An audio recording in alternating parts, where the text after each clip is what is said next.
قد أفلح المؤمنون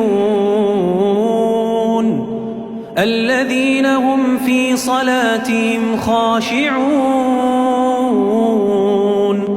والذين هم عن اللغو معرضون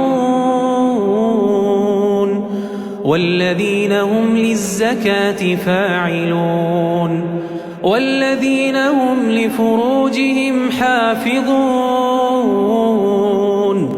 إلا على أزواجهم أو ما ملكت أيمانهم فإنهم غير ملومين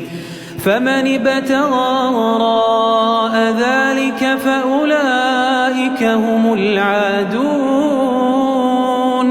والذين هم لأماناتهم وعهدهم راعون والذين هم على صلواتهم يحافظون أولئك هم الوارثون الذين يرثون الفردوس هم فيها خالدون.